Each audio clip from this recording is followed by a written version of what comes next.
Hello. Everyone. Okay. Hello. Hello, speak of punctual. Yes, so punctual. Anyway, As per last time, the tech is a bit strange and it reads the sign backwards if we don't have it in the way we did previously on the third Ask the Chief. So if you don't mind speaking up or saying your name so we can know whenever you would like to speak. Um, this is the 11th Shamanic Women's Forum and global. Global Shamanic Women's Forum. So thank you all for joining today. So first off, as we always do, we do containment. So if you could please contain the device you're using, yourself, and the room that you're in, that would be greatly appreciated. Okay.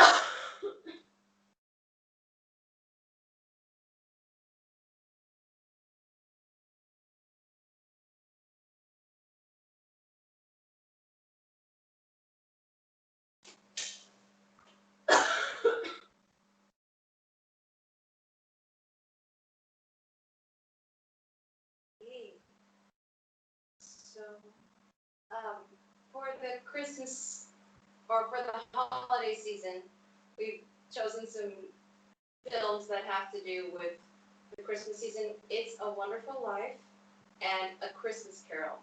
And if we have time, which I don't think we will, but Frozen. But also, if you have any questions, we can do those as well as usual. So, should we begin? Yeah, I guess we can begin. I don't know if you want to see if anyone has questions. To begin? Yeah, maybe to begin with, but also after the first Out of the first. first review, Okay. before the second review. Okay, gotcha. Okay. All right. So we're starting with It's a Wonderful Life. I'm not sure if everyone's seen it. It was made in 1946, so it's quite old. But it does talk about a lot of the things that people are programmed, especially during this season. We looked up suicidal rates during holidays and the amount of discontent and just amount of essence that gets pumped out. So according to the websites on Google, they do say that in Christmas the suicide rates go down, but that in New Year's and in the springtime it goes back up in January and springtime. And so there's a lot of reasons for that, and they get people to buy into the holidays, get people to go into debt and things like that. Yeah, but actually, that's just recent where you're finding all these sites talking about suicide, high suicide rates during the holidays as a myth. I recall following this up back in probably the early 70s, and they were doing it pretty regularly. And during that time, they were saying that suicide rates went up during the holiday season, and also depression went up during the holiday season. So there's now this movement to debunk that, which is kind of, I don't know, kind of weird. It's like, those who want to celebrate Christmas, um, I guess they're trying to defend Christmas or something, or defend the holiday season. But anyway, I'll take it back to you if you wanted to start out with the review on It's a Wonderful Life. That's a perfect segue. Would you like me to introduce the rating system because you were talking? Yeah, come up with a rating system for these types of movies because there's no rating system for the Neil Shamanic movie reviews. And I believe the first numbers would be how much programming from 1 to 100, how much programming is in the movies that we're going to review.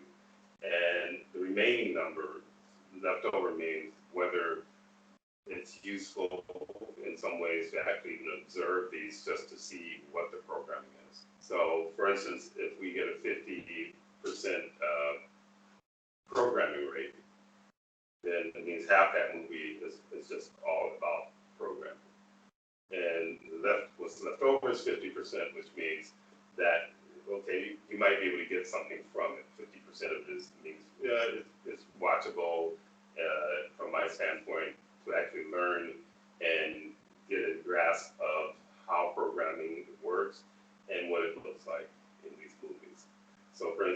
get 100% programming, it's kind of like, don't even bother watching the movie because all you're going to be doing is watching programming. Would you like me to read what we came up with the website? Sure.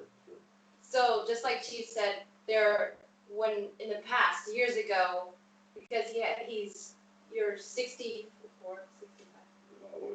No, 66.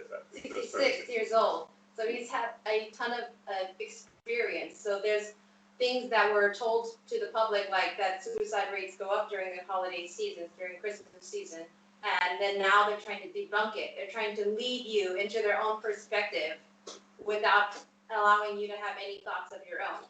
Whenever I looked on Google, it was just like myth. It's a myth. It's a myth over and over. So many different random sites were telling the viewer that. So that's what the rating system is about. So the letters on the website are PGR for programming. So if programming meaning that they're leading you, which I'll read it. It says the NSTHA Global Women's Forum is now featuring the Neo-Shamanic movie rating system. The NSTHA movie rating system was created by Chief to measure the level of programming within a film as well as the information that can be perceived from a neo-shamanic point of view.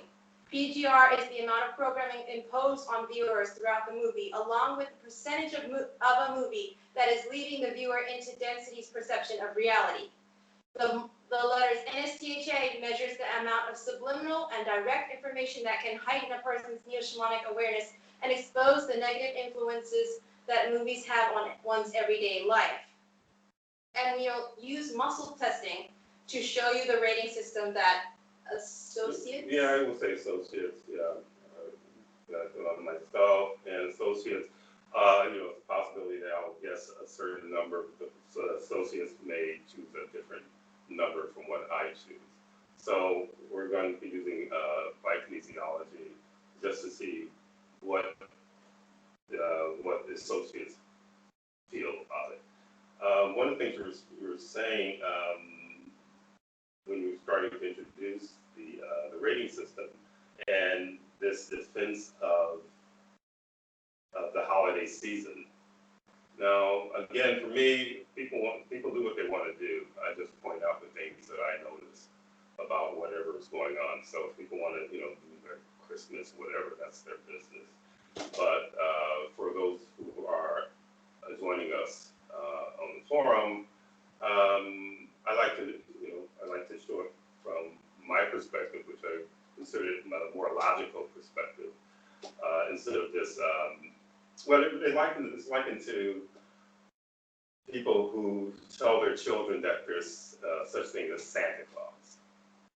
And when my kids were really little, and they were in preschool and whatnot, there were parents who were really all hell-bent on telling their kids that it's Santa Claus and all of that. And there's it's like the parents are more excited about this ruse, the fact that they're deceiving their children is how I feel. Some say, well, it's kind of strong, but the reality of the matter is like that's one of the first lies that parents will tell their children, and I chose not to. Also, I was raised not to believe that stuff either, because it's not useful for the kid. So I told my kids, no, there's no fat guy squeezing down our chimney, giving you gifts. All the gifts that you have come out of my pocket or someone else's wallet, basically.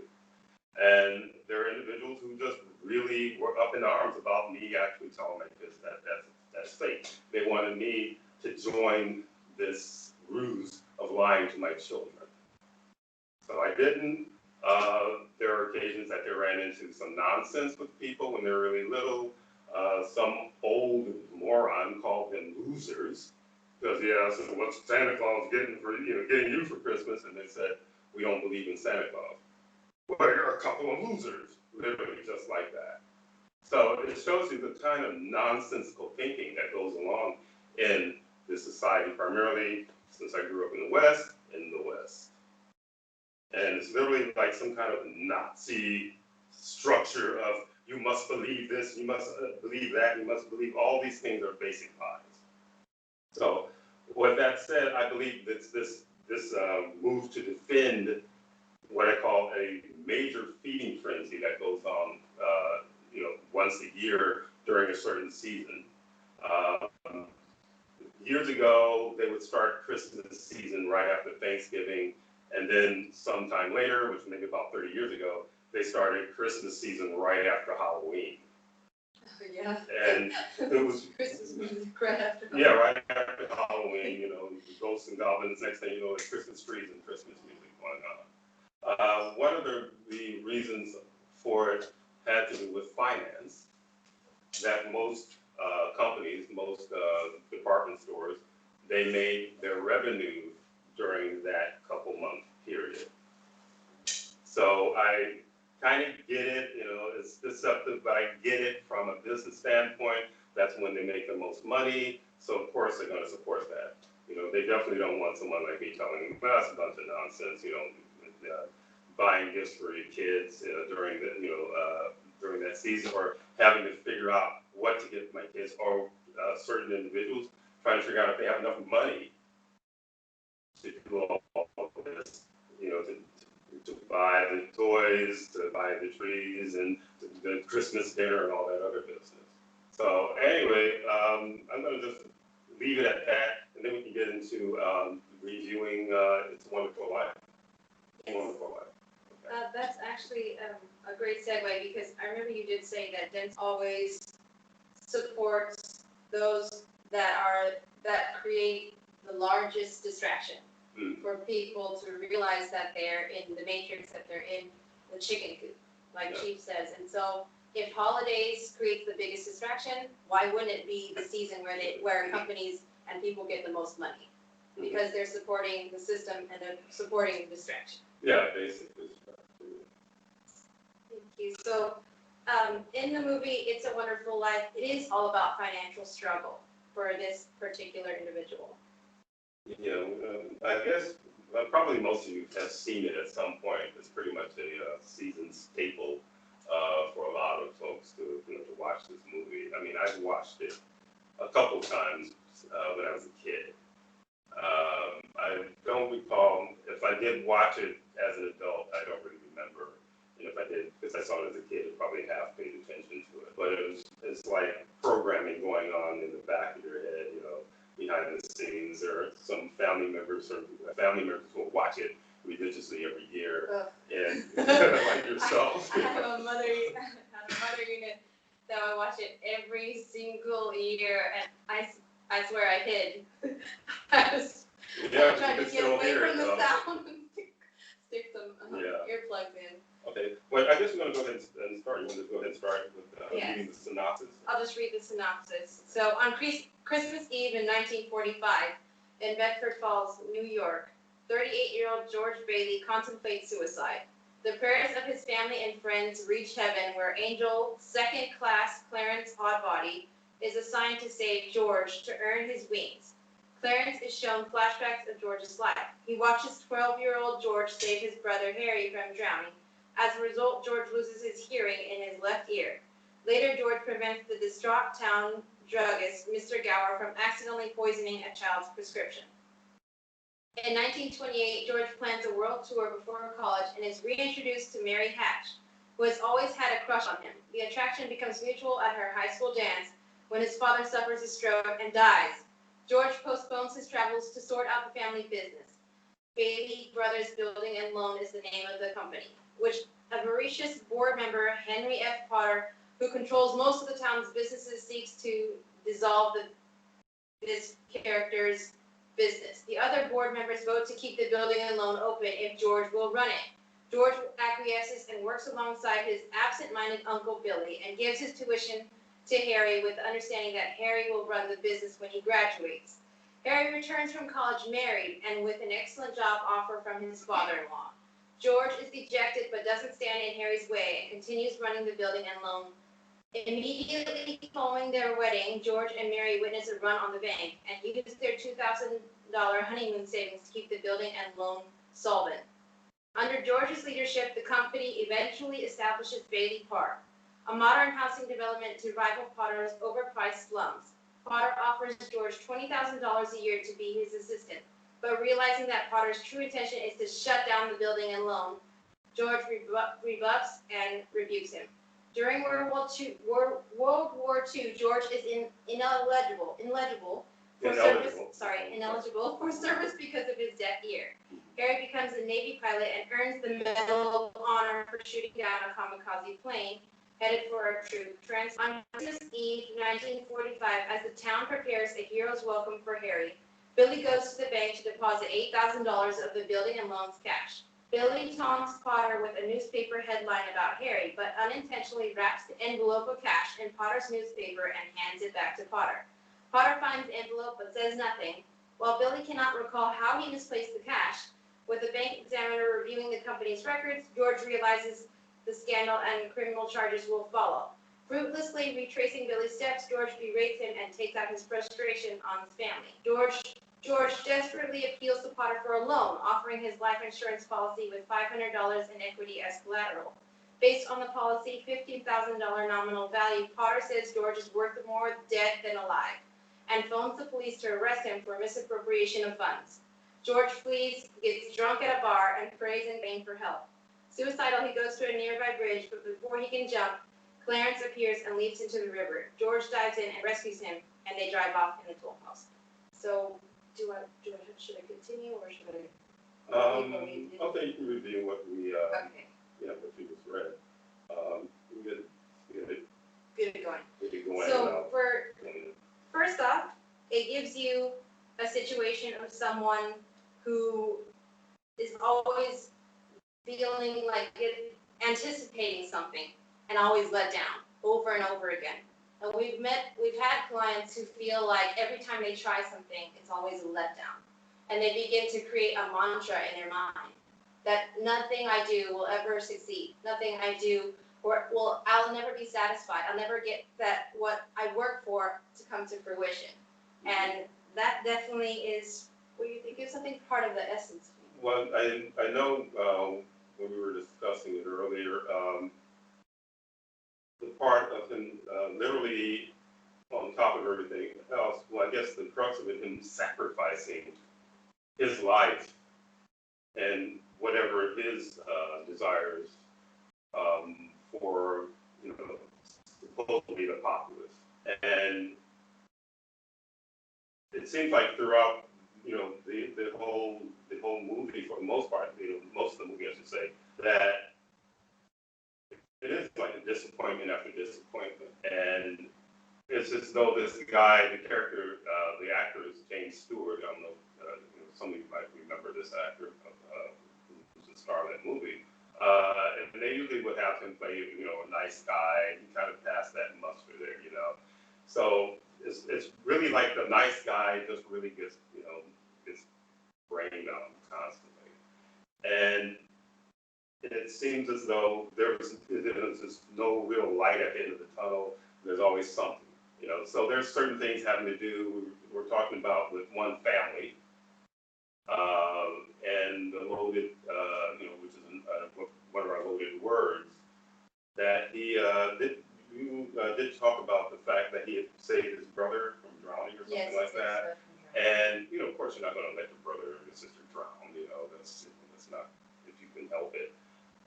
So he ends up losing, hearing in one ear, sacrificing to save his brother, which, is commendable. But there also was certain other things that kept holding him in this loop of this town. In other words, throughout the whole movie, I recall that this guy just couldn't get away from that town, no matter how hard he tried. Because, of course, he has a big heart, and he's a nice guy, and so on and so forth. So it was, there used to be a saying that the nice guys finish last. And it seemed like there was that kind of silent mantra going on. But also, that you don't want to be a bad guy like this guy Potter. But Potter was getting over. He even to the point where the absent-minded uncle, that's also another family thing, having to do with this guy who's obviously, they said, the absent-minded uncle, which means they knew that the guy was, probably a couple of, beers short of a six-pack. So they literally, I guess, convinced him. And I'm probably projecting because I've known people who've had family members who are really just not that capable, and other family members will get them to hire them for certain things, and inevitably they will cause problems. And it seems somewhat like that, and and it's something that I've experienced with other people in real life, and even in some cases personally in real life, where there's someone who basically causes problems in your life and your trajectory. So the uncle, he's gloating or whatever over the brothers saving these guys during wartime and all that, which during that time wasn't unusual. There's a lot of war propaganda, reasons for fighting and reasons for warring, and if you read anything having to do with the politics that went on during that time, during World War I, World War II, there was a lot of deception as to why these wars were going on. But again, promoting that was not uncommon. I remember watching these old cartoons when I was a kid that were just all about war and military and supporting the war and savings bonds and all that stuff. But that aside, again, was the uncle or family. Then it was romance, because That's not yet, but that's not yet. when you talked about it, how density always shows you it's either or. You either save your brother or you lose your hearing. You either are a good guy who is down on his luck all the time, or you're a bad guy and you got a lot of money. They don't give you the balance. Well, yeah, and it was also, you had, in other words, to even do something that's good, you lose something. So, just being good, and it's like a subliminal thing, just even being good in the sense of being good, there's a price to pay. Now, they weren't saying, okay, this is the price he's going to pay, for doing something that's, positive, like, saving his brother. But also, let's see. He saved up his money. He had saved up the money To take a trip to go travel and to go learn new things and to experience what it's like outside of this small town, inside of this box with no windows and no doors. When I was in a church cult, it felt like I was in a room with no windows and no doors. And that's how they like to tell people, to push them into that thought, like, I'm in a room with no windows and no doors and there's no way out. Fatalism. Yeah, but also in the sense of being a good person, that's a sacrifice, and it's a worthwhile sacrifice to interfere with your own trajectory and your own desires. So you think that we covered enough of that? Yes. So after that, it talks about how he has to. So instead of going on a trip and freeing himself from one box and going and experiencing more things, he gives his money for this business that they promise him that his brother will take over. So it's another disappointment. Yeah. And then. Yeah. Oh, I'm sorry. Well, when you said it, so, and granted, they make it kind of difficult. The brother gets a really nice offer, for a job, and of course, because it was so long ago, it's like $20,000. Hey man, that's big cash there, but of course now that doesn't really, add up too much in this day and age. But at that time, that was the thing that enticed the brother to basically abandon the idea, abandon the plan for him to take over the building and loans or something like that. Business. So here's, again, the protagonist is left out in the rain again, and everything is hinged on his efforts to keep things afloat. But, the brother, if he really wanted to sacrifice, he could have sacrificed and then just, took over the business and did his part, since his older brother sacrificed what he sacrificed for him. Also, they make it to where even every time he tries to escape they block his path every time. So first it was the brother that blocked his path from escaping. So he had to take over the business. And then, so even whenever he wants to transition, he just wants to get out of this mess, there's people praying for him to not, commit suicide. So they're actually asking density and putting their intent on him for their own plans for his life. When his plan is, I'm gonna jump over this bridge. So it's interesting because they have this Clarence character and they call him a second class angel. When there's lots of, during sessions, we get a lot of, density has a hierarchy. They have like different levels of density and how they treat each other. So he has a low level dense entity trying to mind screw him. Well, in order to make his bones. Yeah, in order to help himself. The angel wants to get wings. It's about him, not really about the main character. Well, yeah, they're saying, wow, that's a really, really downer way of looking at it. But the reality of the matter, that's really what the message is, that this guy, under the guise of helping this guy, I really want my wings, And so he decides to help the sad sack. And from there, I didn't mean to interrupt your flow, but what was the last thing you were saying there? Well, he was talking about transition, and we were talking about where this character and Clarence, he ends up, the angel jumps into it. We were talking about praying, and how that's also a common thing where people, not only did his family get in the way, like physically, where they didn't help him at all in the business, and then they dumped a kind of loser relative on him on top of that. They start praying and pushing their intent. Yeah, they pray to keep him in the in the debacle that he, yeah. So this guy's having a really crappy time of it. But others, again, it's very dense type of move where others are benefiting from this guy's misery because he's carrying all the weight. So okay, we're going to help you by sitting on our duffs and praying that you stick it out and that you keep carrying all the weight. And how dare you want to escape because you have loving wife and children at home. Your loving wife she wanted to live in a haunted house that we call a money trap. Yeah, money trap, but I think you jumped because I was getting ready to talk about the romantic part. This is the romance. Well, woman. Well, the romantic part, where he meets, I think, did you read that though? No, it doesn't talk about it much. Oh, it doesn't talk about it. Okay, so that was just what you remembered from it. That, pretty young woman that, I guess he was maybe a couple of years older than her or something like that, that had a crush on him during, the time he was in high school. And I guess he wasn't really all that aware that she was really into him. And of course, with his sack existence, I don't know if he'd be aware of much of anything, to tell you the truth.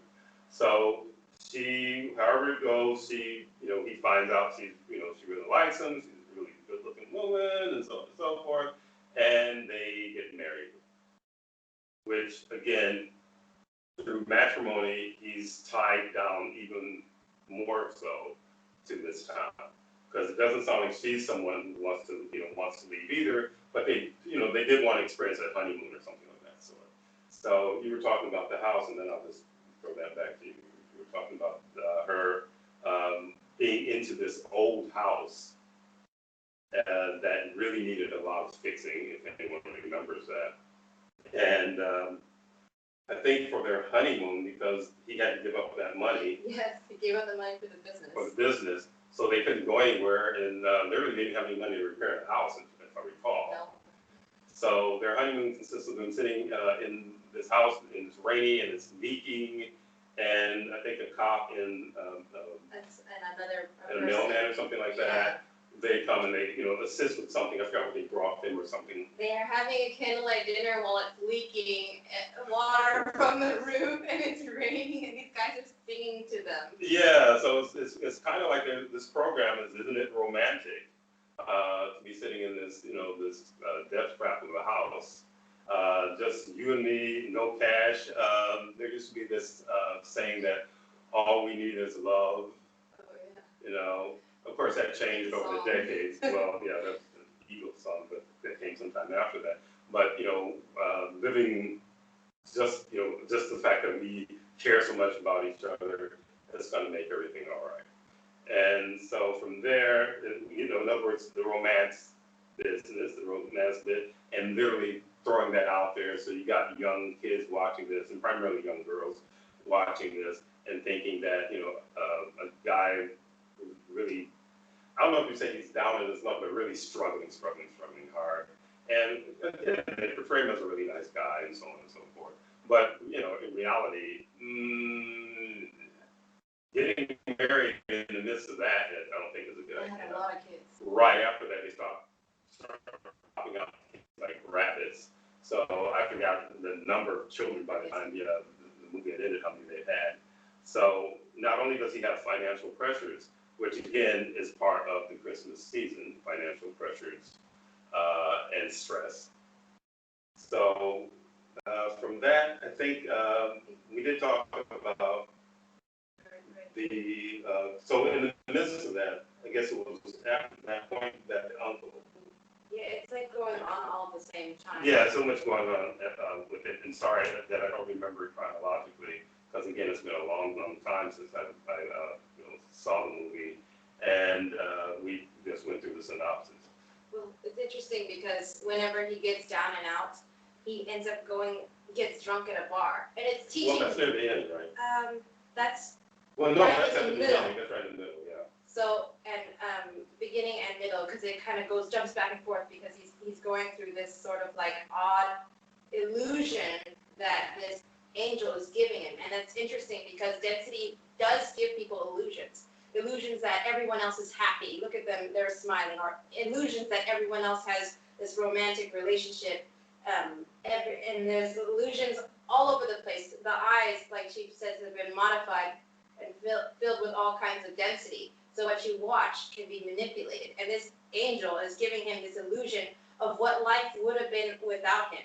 And getting after he got drunk on top of that. When you said that, when you're feeling down and out, drinking alcohol is a depressant.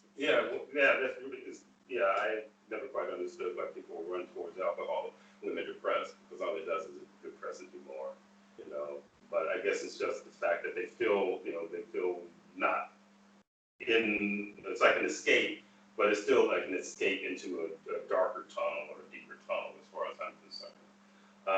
And we have had clients who had these issues with their vision when density is really attacking them when they're doing the work and they're starting to feel better. All of a sudden, a massive attack will come, and a lot of times it had to do with people from the past, or one particular client where she was feeling down about her life and so on, and she's looking out on the street, and for some reason, in her eyes, everybody's happy. I mean, she literally thought she saw everyone on that street walking and enjoying themselves and laughing and happy and so on and so forth, and which definitely brought her down even more. And and she was in where she lives. You wouldn't say that everyone walks around happy in that particular region of the world, but for some reason, she said everyone was happy. Everyone's, and most of them are laughing and enjoying themselves in the sun. The second vision she got was had to do with children, even though she really had no desire to have kids in this lifetime. But she's out in the park, and everyone's out there with their kids, or a lot of people are out there with their kids. But everyone's just enjoying themselves. Everyone's happy. Everyone's just happy. No kids falling down, hurting themselves, or crying or anything. Everyone is happy. Now, these are the kind of illusions that actually density does lay on you. I mean, Ms. Hayes had some experiences at the last band that we lived in, where she literally thought that she saw me, or she knew she saw me coming down the stairs, and screaming and yelling about something about stacking clothes baskets or something because it reminds me of my ex-wife.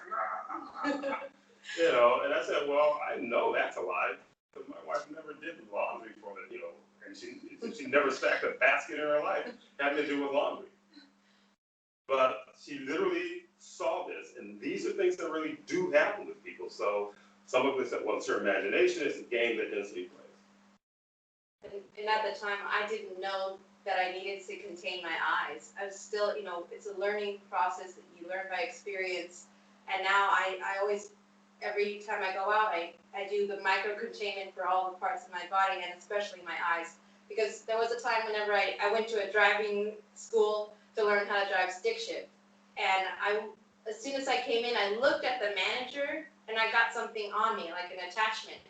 Because my eyes were not protected enough, and something came in through that because you're like a doorway.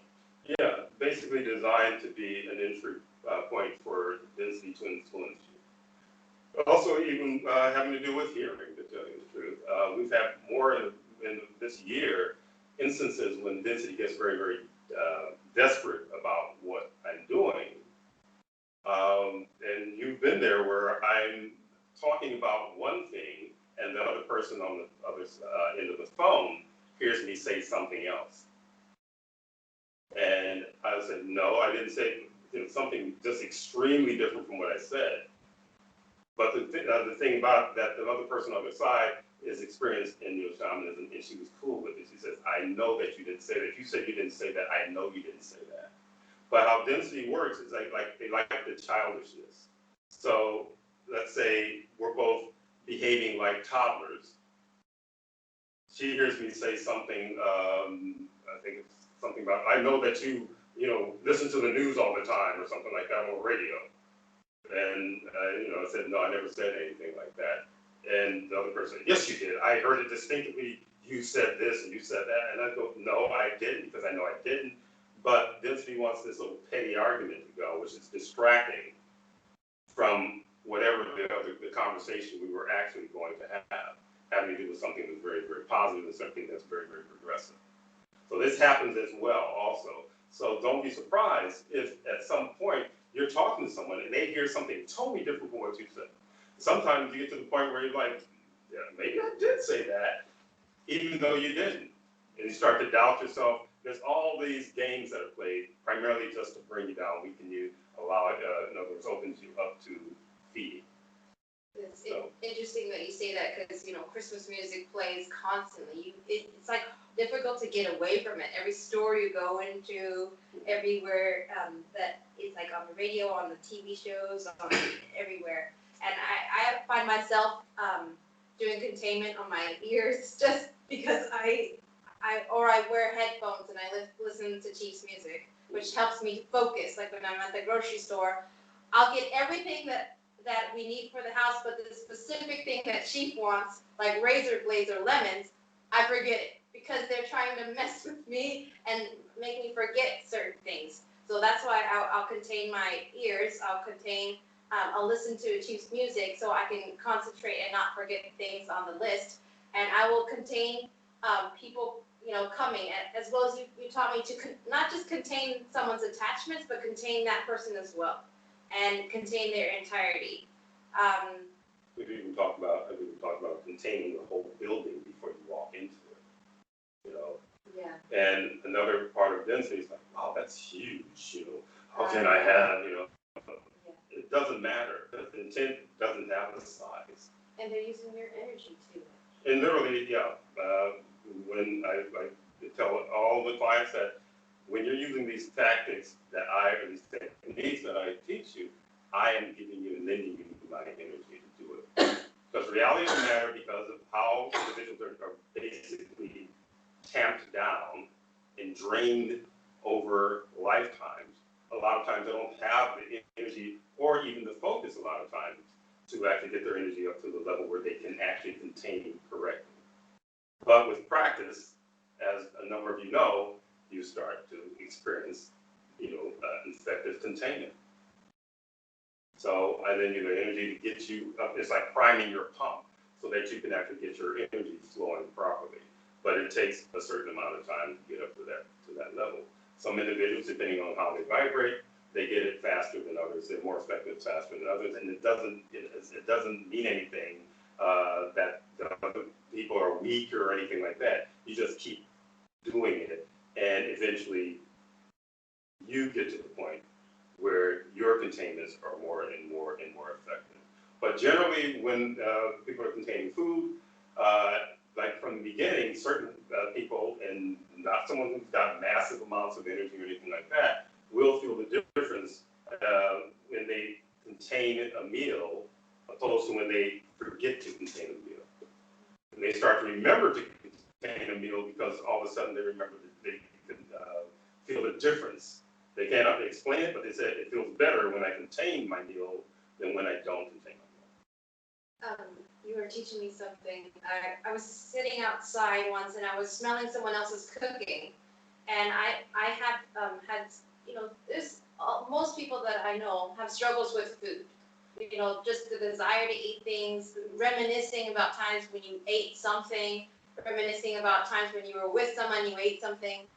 And I was smelling it, and I was telling Chief, I was like, you know, this person next door is cooking this food.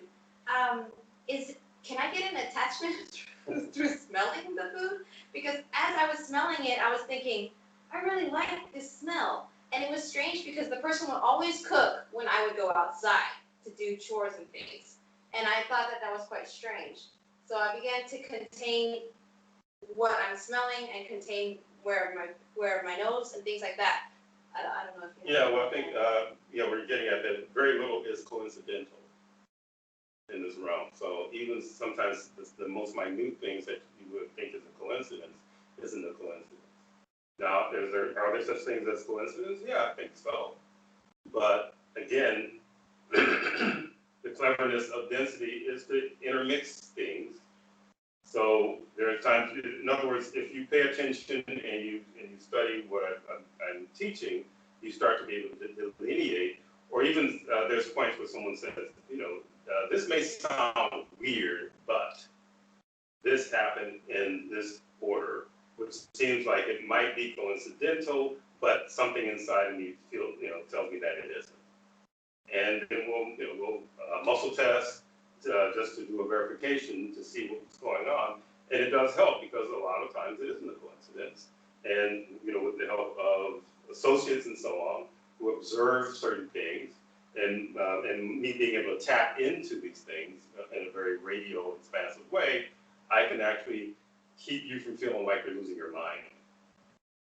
So there's a lot of things that are here that are constructed to make you feel as though you're literally losing your mind or you're just unstable. But what it is just, one, understanding that these vehicles that we are wearing, or that we're inside of, or connected to really, have been modified by the things who have put us here. And it's no God or anything like that put you here on earth, whatever. It's density that trapped consciousness and dropped you in this scenario so that they can feed and do all these other things, very much like humans in a very dense and gray way with how they treat the lab animals. So even the ones who are the loftiest, thinking that I got everything that I need and so on and so forth, if you really get to know some of these people, you'll find them extremely depressed and troubled because everyone is in the chicken coop. Everyone is a lab rat to density.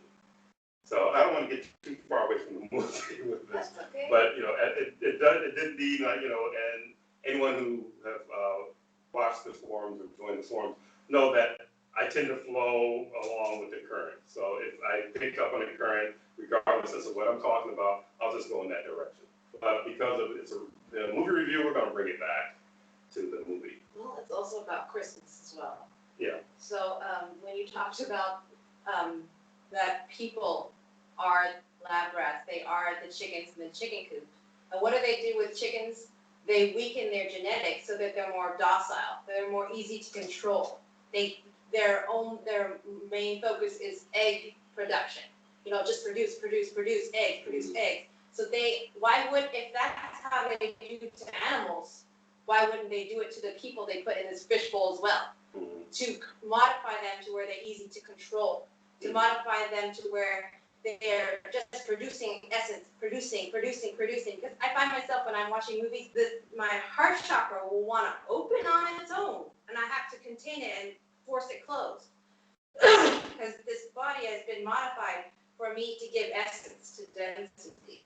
Yeah, there's like a button that's pushed. It's like, this is a sad scene, Yeah. Oh, look at that. Oh, what a sad scene. Or this is a romantic scene. Oh, she's sticking out with him even though he's just having such an awful time.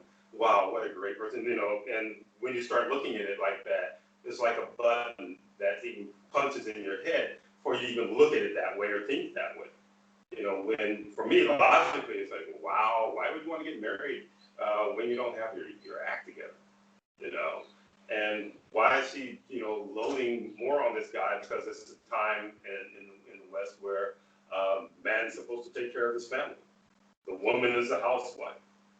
So you used to say, well, she works, 24/7, cleaning up that house and taking care of those kids and cooking those meals and so on and so forth. And true. That's true. But the reality of the matter is they have this program, and it changes over time, of the woman being the dutiful housewife. But also by her, it's almost as though I support my man by saying nice things to him and, cooking him a meal when we can afford to have one. Instead of logically, well, let's look at our finances. Let's see what's going on, and what's your track record when it comes to things being progressive and so on and so forth. Now, if I was someone who's really caring as a man, I don't think I want to bring someone else in who I care about into this fiasco. And she didn't help anything. And she didn't help anything because then she said, look at this beautiful old house I've been thinking about ever since I was a little kid, and la-di-da-di-da-di-da, no logic, no logistics. Don't walk in there and see that there's holes in the roof and the foundation is bad and the banisters are flying off and so on and so forth. But this is my dream house. I know we can make it. I know you, buddy boy, you're going to make my dream come true. Adding pressure on pressure. So the rest of the story goes, when George wishes he had never been born, Clarence shows him a timeline in which he never existed. Bedford Falls is now called Pottersville, an unsavory town occupied by sleazy entertainment venues, crime, and amoral people. The lives George touched are vastly different. The druggist, Mr. Gower, was in prison for manslaughter since George was not around to prevent him from poisoning the pills. George's mother doesn't know him and reveals that Billy was institutionalized after the building and loan failed. Bailey Park is a cemetery and where George discovers young Harry's grave. Since George did not save Harry, Harry was not there to save the soldiers on the transport ship. George finds that Mary is a spinster librarian. When he claims to be her husband, she screams for the police and George runs away. Now convinced that Clarence was telling the truth, George races back to the bridge and begs for his life back. The original reality is restored, and George, grateful for everything he brushed off in the past, rushes home to await his arrest. Mary and Billy arrive after rallying the townspeople who donate more than enough to cover the missing $8,000, and his arrest warrant is torn up. Harry arrives and toasts George as the richest man in town. George receives a copy of The Adventures of Tom Sawyer as a gift from Clarence, with a note reminding George that no man is a failure who has friends, and thanking him for his wings. At that moment, a bell on the Christmas tree rings, and George's youngest daughter, Zuzu, explains that it means that an angel has earned his wings, signifying Clarence's promotion. Well. Here's the mind screw. Yeah, major. Because the reality of the existence that density wants people to have is what we already read initially. And the mind screw, the corkscrew that they give is the ending, which never happens for most people. Yeah, but even the whole, and actually, it's a Wonderful Life, that aspect of the angel taking him around and showing the past and so on and so forth is taken from the next movie that we're going to review, Scrooge. Also, it's called A Christmas Carol. The part where if you didn't, I should say, carry all this weight, what would have happened to all these other people? You know, and you said there was some saying in the religion that you were, that you were involved in the cult, where it had said something about it's positive to be the paving stone for others to ascend to. Christianity promotes martyrdom. Yeah, right. So with the martyrdom, but you did say that there was a saying that, and you said you had bought into it at a certain point, that you just felt that you should be the paving stone. In other words, something that others step on to get to where they want to go. So it's like you're a martyr and you're sacrificing what you might want to do, or even to the point where how dare you even have any goals or any desires for anything for yourself. So I felt that when he was being shown all these things, the brother dying, his wife as a spinster, the pharmacist, going to jail for killing, bad prescriptions and killing people, that it was kind of a drag because it's like, look, dude, you have responsibilities. You have to be that paving stone. And if you're not that paving stone, all these people who should be capable as far as I'm concerned. So what it does also, it targets someone who's very light and altruistic in their nature to basically dash their expression, when in reality, someone who's light, who has wisdom or whatever, if they're allowed to expand and grow, they help more people through their expansion and their growth and their wisdom by being a pack horse for a bunch of people who are half-asses, who are selfish. I don't need to add any more to that. It's interesting because it also gets people to, they get to relate to the anxiety of not having money, not getting what they want, not moving anywhere from where they are, and then it gives them like this thing like, oh, all you need is money, all you need is friends, all you need is family, all you need is love, when all those things will never satisfy.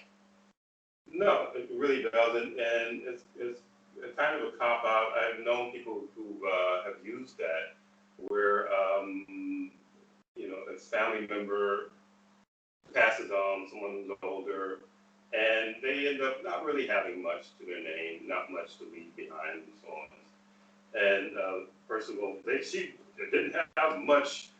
She wasn't rich in finances, but she was rich in friends, and it just didn't compute to me. It's like, okay, so maybe I am a Scrooge or something. I don't know, but the whole concept of just throwing friend in there as something that means so much, when, as I said, friends is a loaded word, because it's always used. There are people who are actually genuinely nice people, who genuinely like you, and they genuinely try to be supportive of you. Not that many. But there's a whole slew of individuals who say, I'm your friend, which means, what can you do for me? And can I feed on you?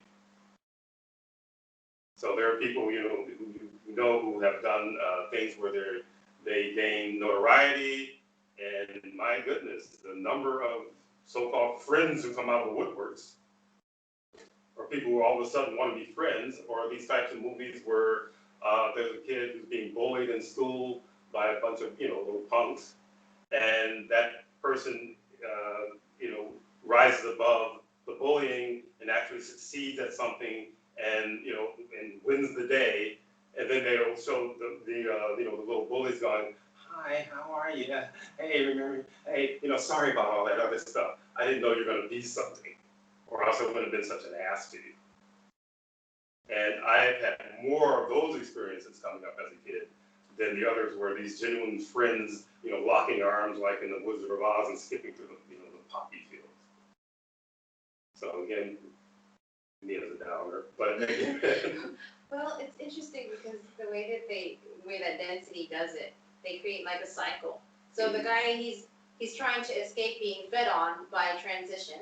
Mhm. So then they're like, oh, no, don't transition, because we still want to feed on you still. Density has not decided that you can exit this play, this theater.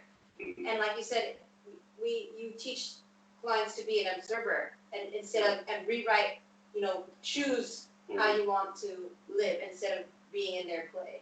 Yeah. And again, I try not to have anyone pointing fingers at me and saying, oh, he said I should commit suicide. No, I'm not telling you to do anything. I'm telling you to figure out for yourself, And whether someone says that, which people will tell someone, why don't you just kill yourself, or whatever.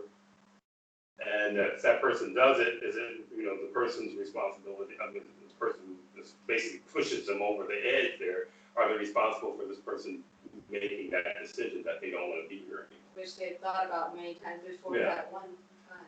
Yeah, and when I was reading these books on this one author having to do with out-of-body travel, and then he gleaned some wisdom by being on the other side. A lot of stuff that he interacted with was very, very dense, but he talked about how the system wants to keep people alive until they can feed on them no longer. And then it's okay for you to die and to transition out. Only when they say it's okay to transition out.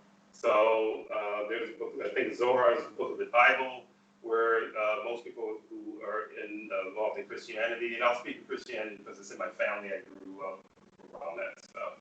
So I observe other religions and I just choose not to. But all religions have the density interlaced in them. So, all right, just went too small, so I bring it up here. Yes. So I'll just go with what I was thinking about. It has to do with how density they love to yank the rug out. So like you said, that they don't want this guy to transition because they're not done feeding with him. So then they raise him up. He's got all this money. All these people are celebrating him, the richest man in town. Now they have more rug to rip out from under this guy. Well, it ends very much like a happy ever after. Yeah. Which, bugged me as a kid also. It was like, what is this happy ever after? Now, okay, so he's got the money. They bail him out for this situation. But this guy seems to have like a cloud over his head, and maybe this is that one shining moment just to pull him back so they can continue to feed on him. Maybe, probably, so don't let it yet. We've got a lot more feeding to do, buddy.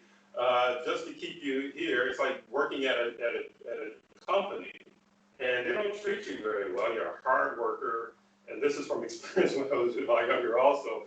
Hard worker, and and they like you in that position, but they think that you're there because they don't give you any props, and so you have supervisors coming down and being a little disrespectful of you, but didn't realize that I was there as a stepping stone for me to move from this to something else. So I'm working together, finances, so I can move to the next thing of opening my own studio. So they're like, oh, they never got to the point of totally belittling me because, last time, tall, black dude, they were a little afraid of just pissing me off. That's what I might do because he was a dangerous, big, tall, black guy. But they would do this psychological crap. So when I got to a point where I saw an opening so that I could just jump out of there, what do? They come and they offer me things to keep me there. All of a sudden, my value is noticed, when in reality, my value is always there. But they figured that if they tell me that, I'm valuable, that I'll want more from the company. Or I'll be known as someone who's better than the supervisor at doing the supervisor's job. And you did it really savvy the way you exited. You didn't tell them how you felt about them. You just, quietly how you left. Well, I left a couple jobs that way. I've never been, the longest I've ever been full-time at any company was like a year and 7 months. And that had to do with growing up under someone, my father, who worked for himself most of the time. When things got slow, then he'd take a 9 to 5. But when things got, better, he built things up, he's out working for himself, and I was usually his worker. So I had this sense of freedom. I like the freedom of choosing my time and how I work. And the father unit, his time was very military. He would go to bed at 8 in the evening, like clockwork, wake up at 4 in the morning. So when I had summer vacation, when I got to about 12, that was the last summer vacation I ever had. Because when he woke up at 4, I had to get up at 4.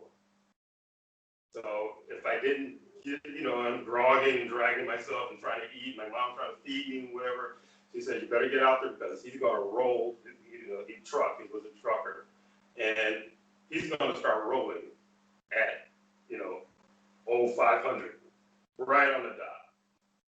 And boy, right on the dot, he started rolling, and if I didn't finish eating, I'd have to run, jump on the sideboard and open the truck and jump in, and he's like, yep, thought we were gonna make it. Which means if I didn't make it, I'd have hell, to pay when he got home. So that's literally how I basically, grew up.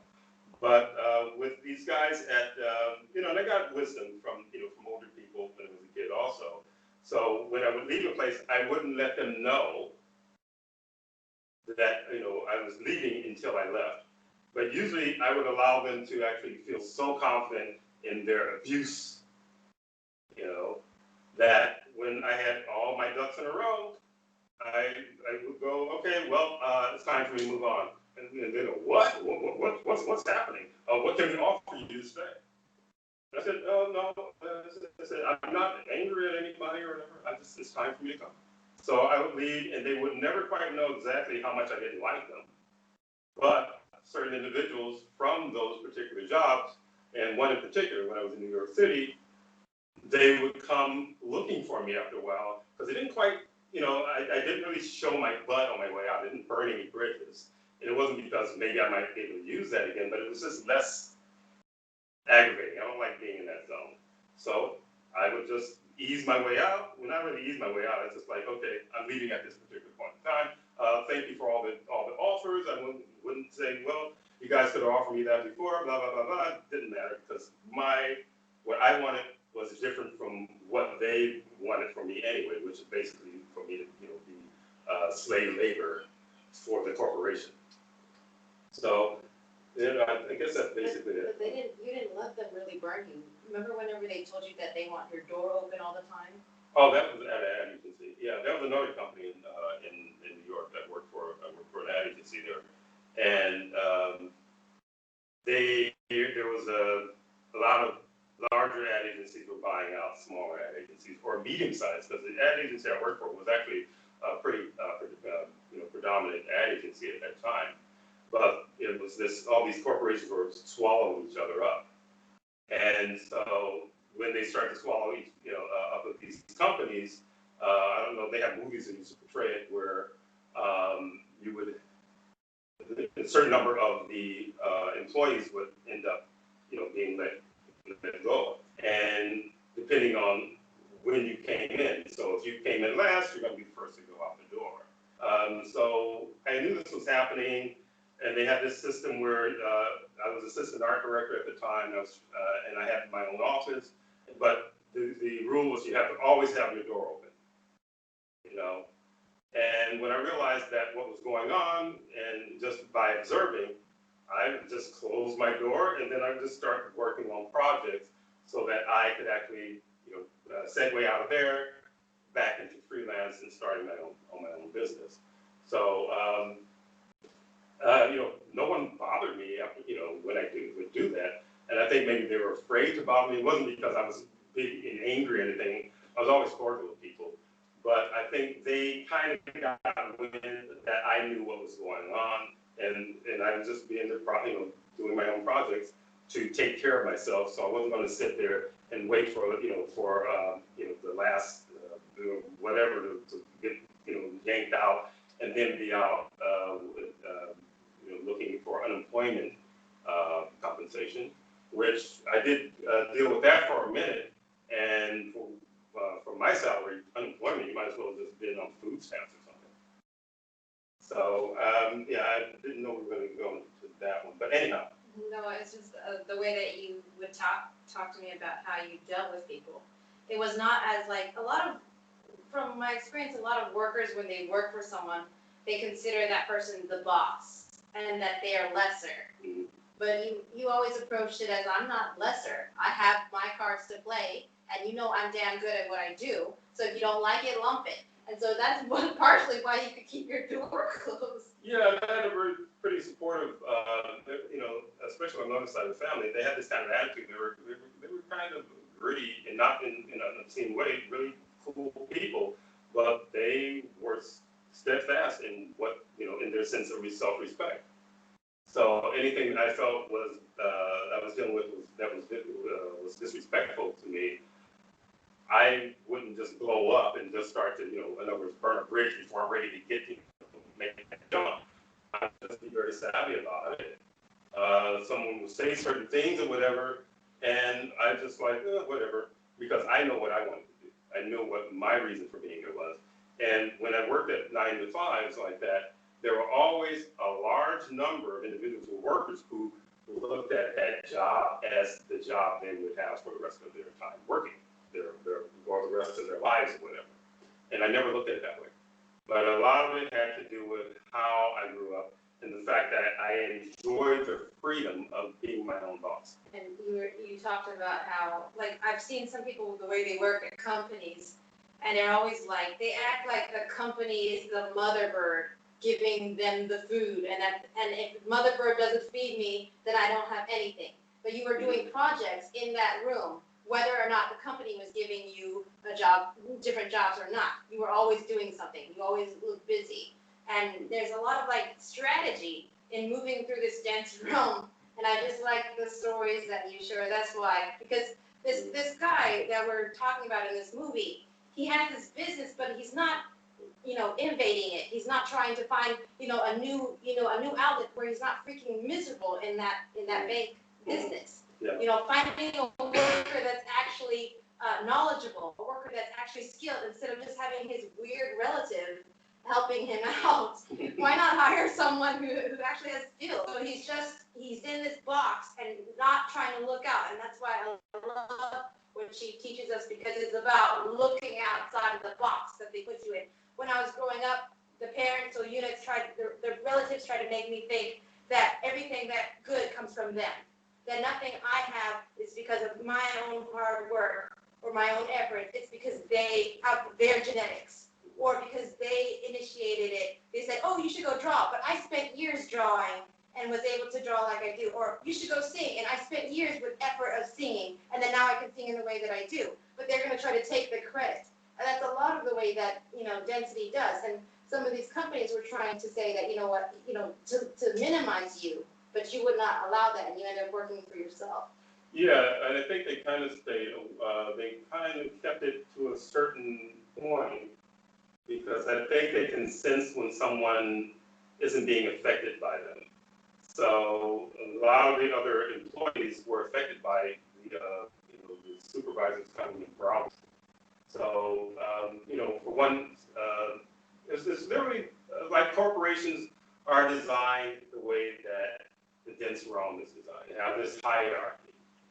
And you're saying that the mother bird, my experience, some of the employees, you might as well say they looked at the CEOs as God or something, or the company as God, as a deity. And I only live because, I am allowed, I'm giving crumbs, for my efforts. Those who, work their way up so they can get a bigger, amount of, clutch of crumbs. They work their way up to, assistant directors and so on and so forth. But in reality, they're still in that box. And when I went out on my own and started my own design and illustration studio, and I started getting really good contracts from other companies, those same individuals who had higher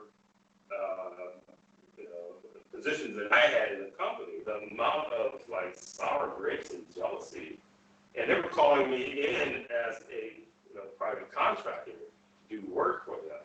And the ones who called me in, they were pretty cool guys anyway. And they had been out there working for themselves and doing freelance and so on and so forth. So they were more, business-like about it.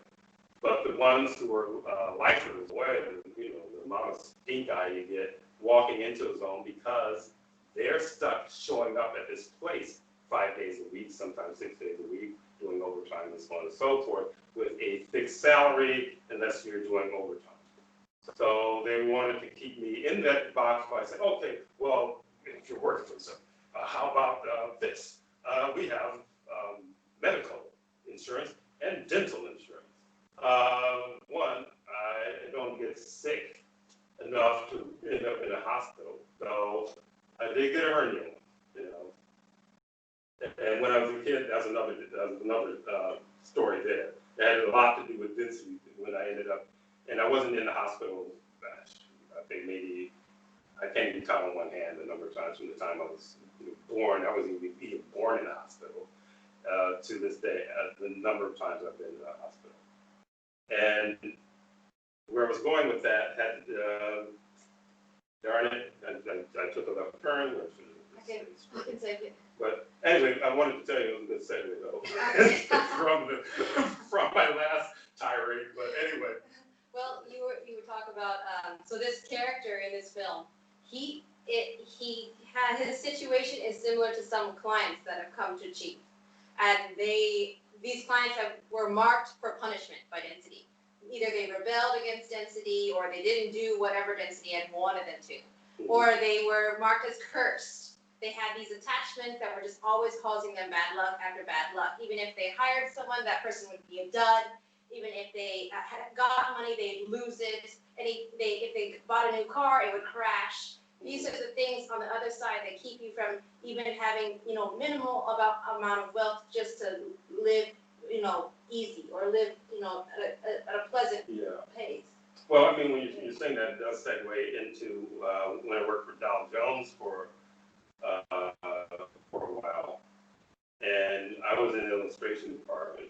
There's an illustration department now, but it was for the Wall Street Journal, and talk about individuals who have their attachments that are self-sabotaging attachments. They're individuals who come in to try out to do the work that myself and a certain number of other individuals who train to do this type of work in illustration. Someone would come in too cocky and would, talk to me in a certain way, which was really not very cool, but didn't realize that I had clout in that position because I did a technique that all the others were able to follow. The guy originated, his way of doing it was just very mind-boggling for most people, but I found a more simple and very, very, very attractive way to do things. But someone come in, oh yeah, I can do that, or even just how I dress, which I was a snappy dresser, And I'm sitting here, I'm like, this guy has no idea that if I tell the supervisor to not bring this idiot back, he's not coming back. So I had, and that person, it had to do with their attachment, almost like being one with their attachment, where they're walking in, they need the job, but they don't know how to behave themselves properly with me. So guess what I did? I told the supervisor, this one is a hard no on this one. Even if he had the possibility of learning the techniques and doing it properly, I am not going to, help this moron. But since density came in, that was literally undermining him. So when individuals come into jobs, and you might have known people who get positions, and then they can't seem to keep them. It has to do with the attachments and the fact that that person can't delineate from the voice in their head that tells them, disrespect the supervisor. Have an attitude if the supervisor tells you to do something. And it's not necessarily that the supervisor is saying, okay, slave, do this. They just say, okay, this is part of the job. I want you to do this, that, and so on and so forth. And then, and I'm like, you don't even get it. Did your parents allow you, to behave like that? So then I can't keep a job. Nobody understands me and all this other kind of BS. When basically it's the density that's controlling them and ruining their lives.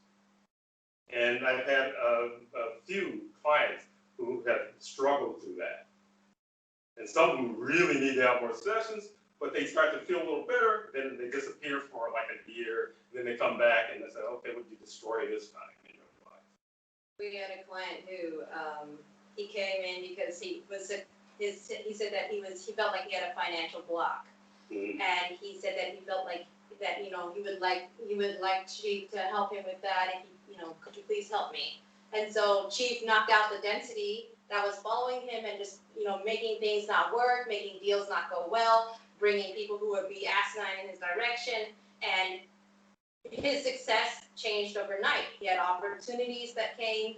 He had all kinds of, his finances increased dramatically at that point. But then he couldn't separate from his ego. It had fused with him.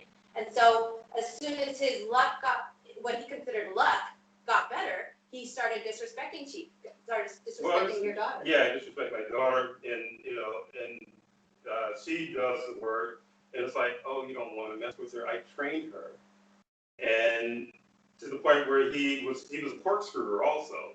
So these certain individuals that will corkscrew people into thinking that their bad behavior it was bad business behavior.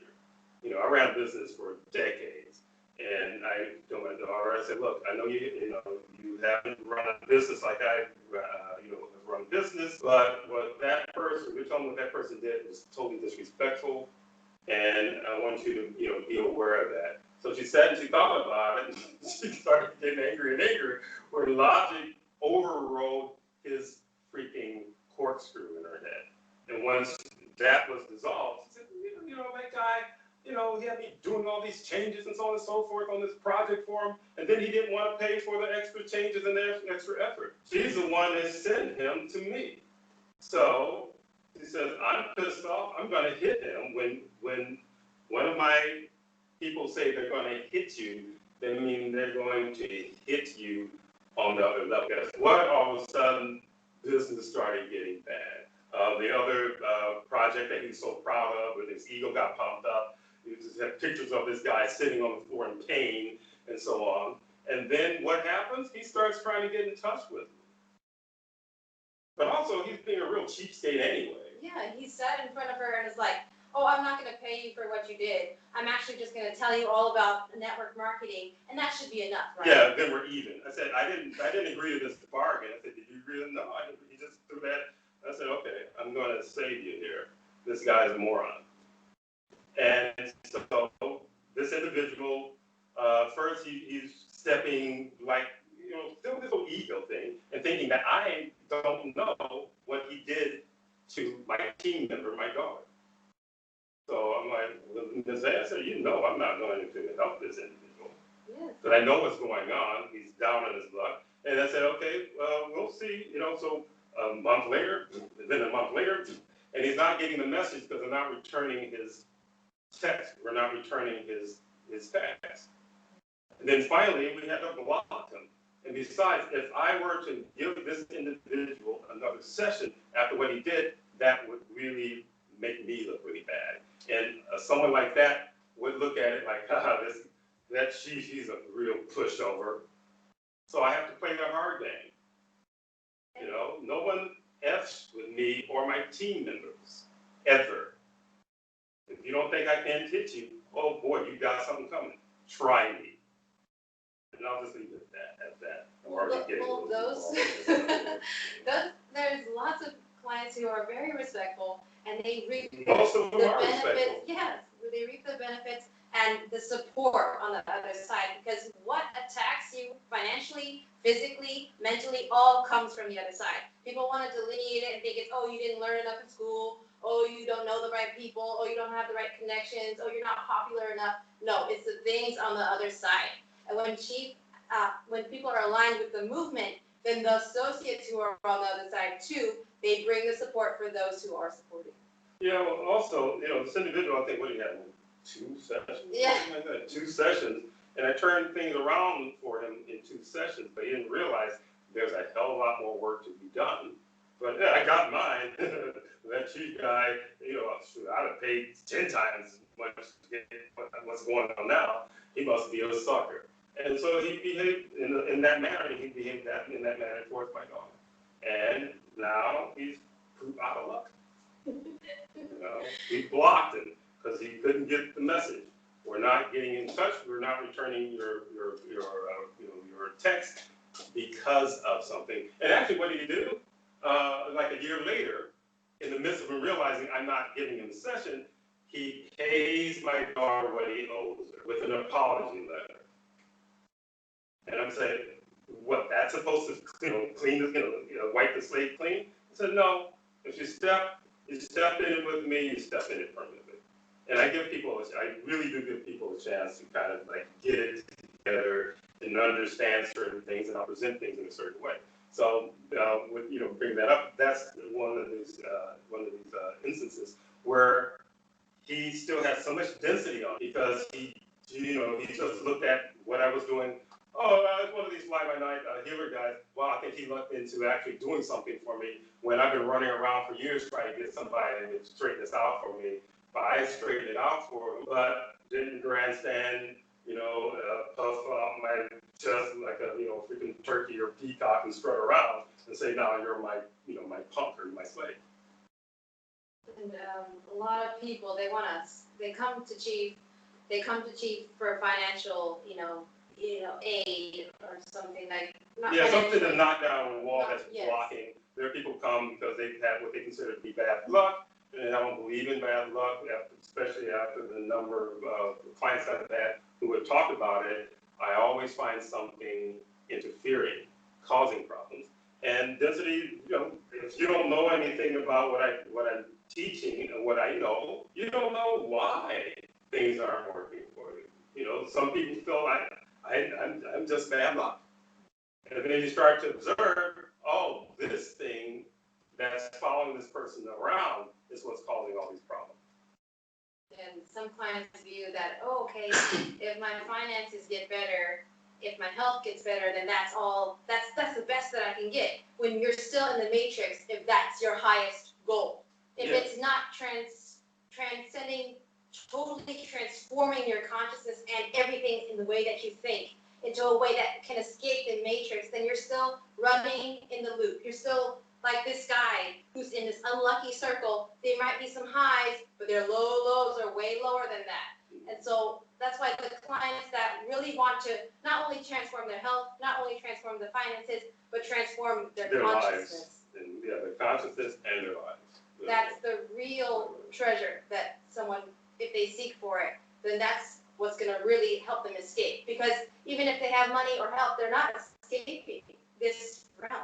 You're still in the chicken coop. Yeah, because also, the monetary system is something that's been introduced by density anyway, to create the amount of strife and stress and unhappiness and anger and everything else.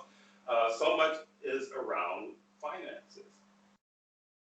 So, if you think that all you need is just to make a lot of money, you're fooling yourself. You're still not a whole consciousness. And you're nowhere near it if that's all you need. Because what the person ends up doing, they start investing in material things as a means of feeling whole or feeling. I don't think they buy material stuff and makes them feel enlightened, but they feel. I guess they want to try to feel more whole. What happens when individuals have that kind of cash and then they buy all this stuff? And when I was doing men's groups, there were men who had a lot of money in those men's groups who were going to these workshops, and one after the next was saying, okay, I got the money, I got the position, I got this, I got that. How come I'm still miserable? That's why in the men's group, and that's why I'm doing these things where we did certain retreats where they had guys who were supposedly shamans. There might have been one in there, but trying to find some mystical way to find fulfillment because the money wasn't doing it. Money is a tool, and that's all it is. So if you get a lot of cash, good on you. I'm not going to tell you to throw your money away. Hang on to that stuff, but find out how to use it in a way that will actually benefit you in a very holistic way. And that movie is basically around money. It's a Wonderful Life. It's about money and lack of, and how people are manipulated by it. So it's a Christmas Carol. So we can Yeah. segue that. Okay. If you have any questions before we go to the next movie. Okay. Okay. Okay then. So let me just check. So the next movie, as we said, is A Christmas Carol. Yeah, so quiet. We can't see just the making screen. sure that This it's not way. in turn. We'll be like talking to ourselves for the last half hour. Okay. So, funny enough, there's so many versions of A Christmas Carol, and she helped me do some research, and I just looked up every Christmas Carol version. And if you just bear with me for like 1 minute, I can share with you how many there are. And anytime density pushes something over and over and over again, they're getting something from it. So originally they say that the book was by Charles Dickinson, 1843. Sorry, Dickens. I'm sorry. 1843. 1843, A Christmas Carol. Then in 1901, Scrooge, or it's called Marley's Ghost. Then 1910, A Christmas Carol. 1913, Old Scrooge. 1935, Scrooge. 1938, A Christmas Carol. And then 1949, The Christmas Carol again. 1951, A Christmas Carol, or it's called Scrooge as well. 1953, It's Never Too Late. 1956, The Stingiest Man in Town. 1960, A Christmas Carol. 1962, Mr. Magoo's Christmas Carol. 1964, A Carol for Another Christmas. 1966, It Wasn't Good Enough to Get Adults, Now They're Getting Kids. How the Grinch Stole Christmas. Scrooge, 1970. Rich Little's Christmas Carol, 1978. An American Christmas Carol, 1979. A Bugs Bunny Christmas Carol, 1979. 1983, Mickey's Christmas. 1983, Scrooge McDuck. 1984, A Christmas Carol. 1988, Scrooge. 1992, The Muppet Christmas Carol. Ebbie, 1995. Miss Scrooge, 1997. And in this one, they have more of a melanated background, just to gather more essence from different cultures. A Christmas Carol, 1999. A Diva's Christmas Carol, 2000. How the Grinch Stole Christmas, 2000. Christmas Carol, the movie, 2001. A Carol Christmas, 2003. A Christmas Carol, the musical, 2004. Chasing Christmas, 2005. Disney's A Christmas Carol, 2009. A Christmas Carol, 2009. Scrooge and Marley, 2012. It's Christmas Carol, 2012. The Man Who Invented Christmas, 2017. A Christmas Carol, 2018. And The Grinch, 2018. And A Christmas Carol, 2019. And that's how many times they want to corkscrew everyone into getting essence from this movie. Well, I mean, so it starts in the 1800s, right, Yes. with Charles Dickens. All these movies are based on that book, and even parts of the movie we just reviewed is based on that book, with the angel showing the guy, the past and what would happen if he wasn't around, and so on and so forth. So if they're promoting, when things are promoted to that degree in this realm, somebody's benefiting, really, really benefiting from it. That they would keep reintroducing it and reintroducing it and reintroducing it. So they reintroduce it to newer generations, younger generations, and so on and so forth, because they get a lot of essence from it. A lot of the stress. They want you to say there's something very romantic about the struggle to, again, the whole idea of this is a time of the year where you should be nice. Or else.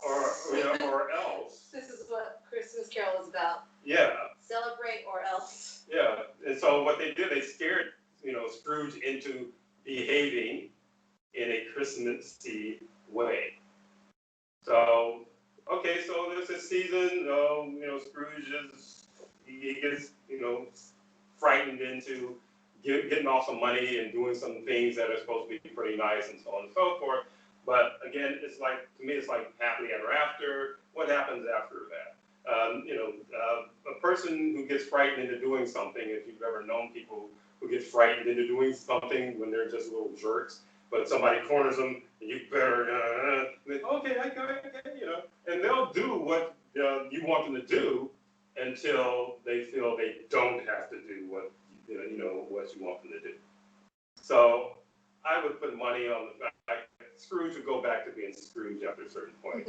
He'd get annoyed because the season to be jolly has passed, and now it's all down to people annoying the hell out of him, or him just feeling miserable, and so on and so forth. But with that, I did, that's something that I felt may be more appropriate for the end of the review. But I didn't want to forget it, so I just put it up at the beginning of it. But you can start.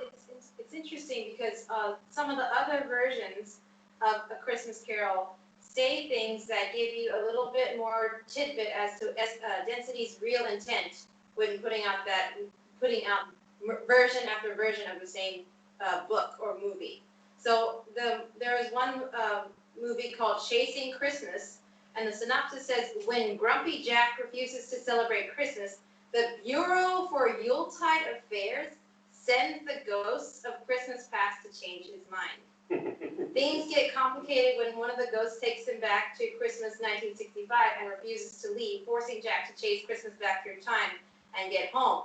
So you have this threat. They're literally like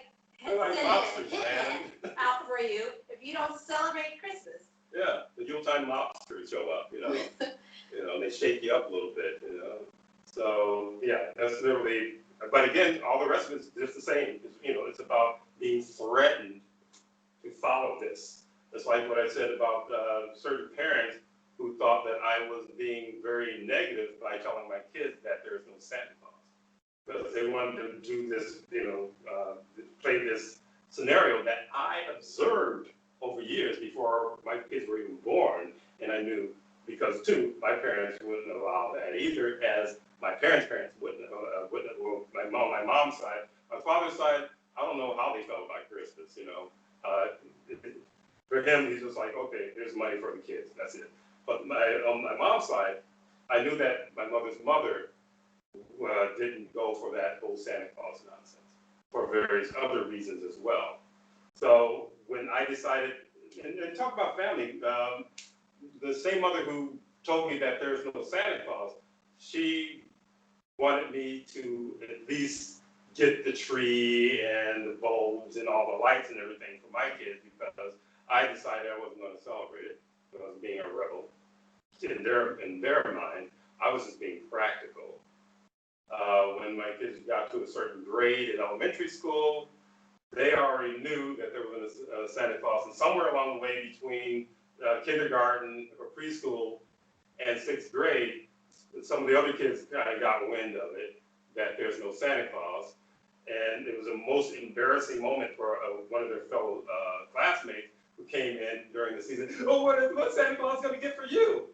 And the whole class turned to him, don't you know there's no Santa Claus? Nobody gave him the memo. So one of the things I would tell adults who would want to challenge me about it, I said, one, it's a ridiculous thing. My kids, if I want to tell them that, some BS, some lie that isn't real, that's my right to do so. So it feels something like coming in, trying to like snatch that thought from me. I can take it. Yeah, you can take it because I'm gonna nail this. Okay.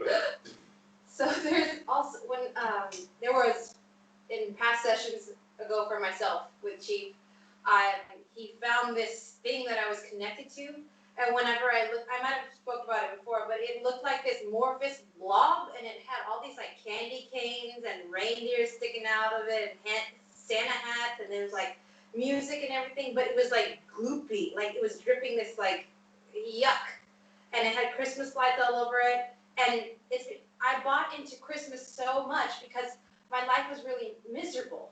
I was being molested by these guys that the father unit was bringing into the house, and the mother would laugh at me if I tried to tell them what was happening to me. And so I hung on to this holiday with lights and with this candy and the food and presents, and it was like I felt like if this isn't good, if this isn't real, then I won't have anything. They get you to hang on to this temporary thing that's just going to lock you down into the matrix, lock you down into the system, and keep feeding essence to density. Because I didn't know that my focus, my hope in getting something at Christmas was feeding this amorphous blob thing that I was connected to. So all these people all over the world feeding this essence to density and creating this mass that is a part of the system. Well, I think I mentioned some of it on the last Ask the Chief, having to do with disappointment, and and we talked about the statistics that all of a sudden there's all these little websites or whatever talking about people, the suicide rate going up is a myth. Depression, just going through the roof during those periods is a myth. When logic would tell you, if you're a kid and you don't have your family doesn't have that much, but they're playing the Christmas game or whatever, or even if they don't play the Christmas game, they're looking at all these kids riding around with their bikes and all this other, all this stuff, and they don't have anything. What do you think? How do you think they feel? They feel a certain level of depression behind that. Also, it really is like telling you, there's so many things going on at the same time. Density does what I call stack thinking. So they think on various layers and various levels. Their food, humans are designed or influenced or taught to think linear, one hallway, or tunnel vision, one level, and and you have to figure everything out from that. Everything has like a certain order to it. Density, they can mix and match the orders, but it's still very limited. It's stack thinking. So in the same vein, they're saying, this is what I'm getting, years ago, that they want you to forget that you are in a miserable existence. And even to the point where some individuals say, oh, I've had a great life. I had a really great life. So, what was your childhood? Oh, I had a great childhood. I said, well, you weren't raised on this planet. And then they'll back out, well, actually, there was mental illness in my family. There was, this kind of violence in my family. There was this type of being put down all the time, when I was a kid in my family. This realm was never designed to be altruistic. So they do this number where they're just confusing you, driving you crazy, because here's, this is a time where you just enjoy being a human in the world. But as a kid, when I was a kid, I had my worries as a kid, but that was one thing that, would just go out of my mind, the nice smelling Christmas tree, toys and so on and so forth, and you play with your toys and this, and you got that week off between Christmas and New Year's, and, and everything is just hunky-dory, you're having fun, and so on and so forth, and then you gotta go back to conditioning, i.e. school, to me, which I hated school, which was a great bummer at the end of me as a kid having all this fun most of the time, because, people are, very difficult. So even during that time, you're gonna run into some kind of difficulty. So it was like something that wants to put people into this denial that they're actually living in a realm. If they talk about hell, like some of the elders in my family, who were Christians, mind you, who told me as a kid, heaven and hell is what you make it here on earth. So I'm like, how are you a Christian? You don't believe in heaven and hell? They just shrugged their shoulders. That's just the way we grew up. But I still think for myself. Same grandmother who was talking about churches being burned back in the 80s said they shouldn't be burning churches. They should be burning preachers. And she was married to a preacher and a deacon. It's interesting because the church was always promoting Christmas as they do. And I remember thinking, like, the density tries to get you to think very linear. Well, if I don't believe in Christmas, if I don't, celebrate this holiday, if I don't buy into this, then what will I have? Maybe I'll have nothing, or maybe I'll be missing out on something.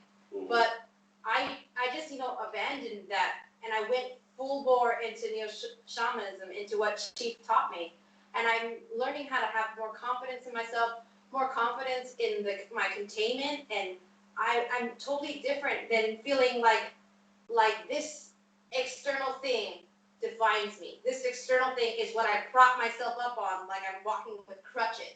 it's like what he teaches me, it helps me just drop the crutches and begin to learn to walk on my own. And even if it's slow, it's gotten so much better because I'm dropping the baggage. I'm dropping what density tells you to believe in. And now it's like I went to home before. I used to go to the grocery store and I used to have like an angry kind of face because I'm like, people have attachments, but now I'm like, I feel a bit calmer. And even though there's this guy recently when I was at like a Home Pro, which is like a Home Depot or some appliance store, there was a guy following me around, and like I was with an attendant who was trying to help me, and this guy was trying to take the attendant away, and so I began to contain him and contain everything I could think of that he would be connected to, and he began to come close, and then he would go away. He would come close, and then he would go away, and he did it 3 times, and he was staring at me. But the containment that she taught me was pushing him away because everything, he could sense that he was being repelled, but he couldn't figure it out. And that's how powerful it is to let go of something that's draining you so that you can have more and more energy so that you can protect yourself and live a fulfilling existence. Well, for individuals who have this either black or white ink, or as bad or whatever, if you don't have Christmas, what do you have? A lot of cultures don't have Christmas. But there's a lot of individuals, a lot of people who celebrate Christmas who aren't even Christian, which means that they're being pulled in some way into this nonsense as well. So, well, if you don't have Christmas and so on, time to give gifts. It was really like being trained to be a little soldier and being told when to celebrate, when to be happy, when to buy gifts, and so on and so forth. I'm a renegade. I decided, you know what? If somebody I know needs something at a certain time, regardless as to what time of the year it is, I'm not going to wait till their birthday, which I call Happy Incarceration Day, going with the theme of the Prison Planet, which is an original title for me. Others call Earth Prison Planet. So birthdays are enough. What are you going to do for your birthday? Boy, oh boy, oh boy, oh boy. I stopped paying attention to my birthdays when I turned 18 because it was a nuisance to me. And also, I think probably at the time, I was getting some lame-ass gifts and things like that. I said, look, save your money, If you want to give me anything, give me hard cold cash, but everyone will give you gifts. Grannies will give you hard cold cash. They knew the deal. But with that, I decided, okay, call me a renegade all you want. When my kids needed something in the middle of the year that, I thought it would be nice, I would get it for them, There are times, if it was close to the birthday, I said, okay, fine. Sometimes I give it to them, and because they were being programmed by all the little kids they're, going to school with. I said, okay, this is an early birthday gift. Oh, this is an early Christmas gift, whatever. And I hadn't finished that. My mom had actually got me to, to knuckle under and start buying Christmas trees and all this other stuff. And I get it. It's really pretty, and a live Christmas tree gives off a nice scent, but I'm sacrificing a consciousness for some nonsense as far as that's concerned. Also in this world, they really like to disrespect nature, and nature is consciousness. So they bulldoze and so on and so forth, and there's all these things that they condition you to think is okay. So it's okay for me to chop down a tree every year and then let it die in my house and then throw it into the trash. And focusing on it. All these people with their attachments focusing on it all the time, constantly. Yeah. But, for me, when I started just giving gifts when I felt the person could use something useful, it alleviated a whole lot of stress. And one of the things that actually I think was better than Christmas, when they didn't expect to get anything at that time of the year. Because I'm observing my kids and I said, okay, she could use a laptop. But actually, when I got her first laptop, it was around Christmas time, but that had to do with the timing. When I realized that she was, my daughter was doing all this research on my computer, and she was like 9 or something like that, and she got really into research and so on. And so right around the time Christmas came around, and and with my mom beating me down on top of it, I said, okay, this will be a Christmas. Because I had to Santa Claus, but give them kids at Christmas. But what she was talking about, she liked the way it looked. She liked the sparklies, and the sparklies, like you were saying, you were dealing with rhinestone and all this other stuff when you were a kid coming up, and you got into looking at sparkly things, but they helped you forget how miserable or how nasty things can be outside. Yeah. It was very stressful because growing up, we didn't have a lot of money, and so I felt like I had to schedule everything I needed for my birthday or for Christmas. And if I didn't get it, it felt like I had to be really creative and in doing necessary things. Like the father unit, he just decided to not fix anything around the house. So there was like tubes that were leaking, and the washing machine wasn't working. So I had to gather plastic bags and stuff it down the pipe so that the water wouldn't overflow when you wash the laundry. There was just so much stress, and the glitter and the lights helped distract me from the reality that life was really weird and strange. And then you have relatives trying to tell you, oh no, you have a wonderful life. This is a wonderful life, right? It's a wonderful life. Mantra. Well, they used to use that when I was a kid, certain groups. I never heard it in my family, but I heard it enough from other people who would have someone say, well, we don't have this, we don't have that. Said, well, if you don't like my bad tasting food, there are children in Africa who are starving, who would love to have this lousy dinner that you're trying to choke down. So that type of guilt, that they were laying on kids when I was a kid. When you speak of food, we had a relative. She was losing her mind. It was like her life was really rough. She was in prostitution and everything, and then when she was older, she just started losing what was left of her mind. And then she made this pumpkin pie, and when someone's losing it and then they make food, and then she's following all the kids around, including me, trying to get us to eat this pie, and I'm just like, so stressful. How much was it, the density that controlled her that was trying to get new followers or something. So, which again, with the food is part of it as well. Consuming mass consumptions. And it's okay to gorge yourself during these holidays, i.e. Thanksgiving and Christmas in the States. To the point where there are actually families of men who will just stuff their faces, and then they will sit on the sofa watching the game and then comparing stomachs. Oh my. They say, yeah, I really packed it in, but it ain't nothing, boy, check this out,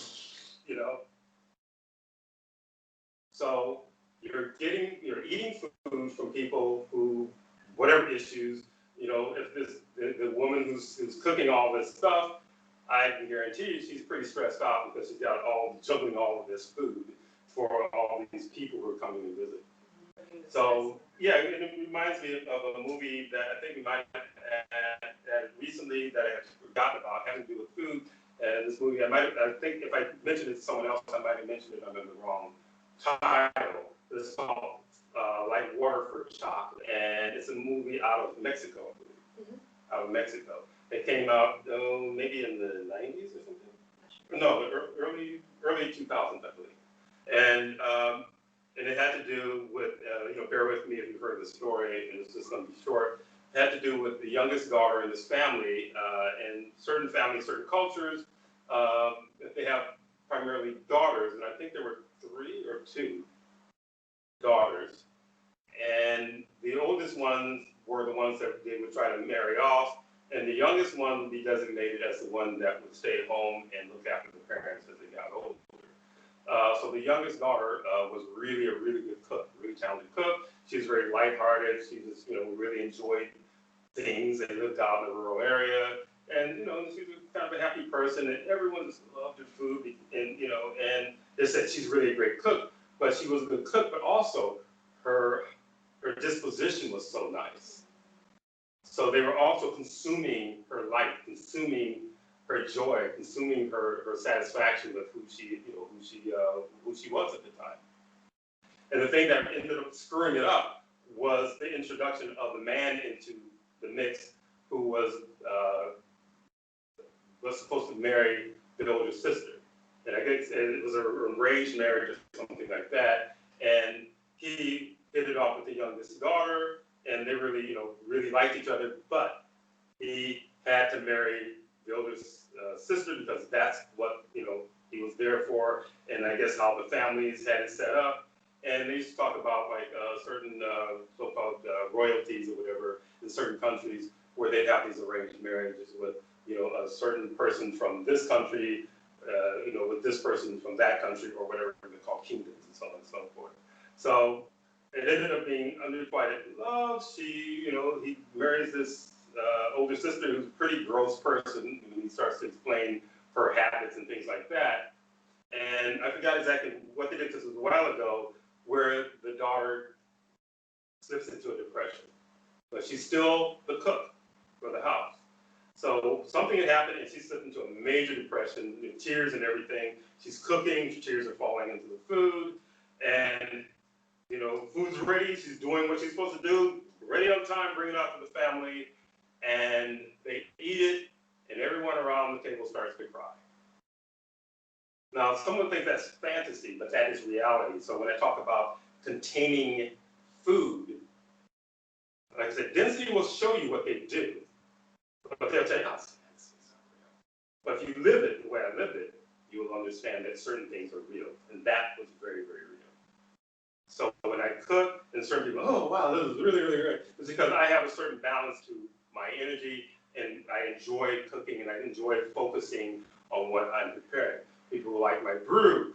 When I make the brew, I enjoy making the brew. I have a certain way of focusing. It's like a meditation for me, and I do talk crap about meditation, but there's different ways of meditating. You can meditate while doing things, or focusing, and my mind goes to places, I think about things, and I enjoy the process of creating things.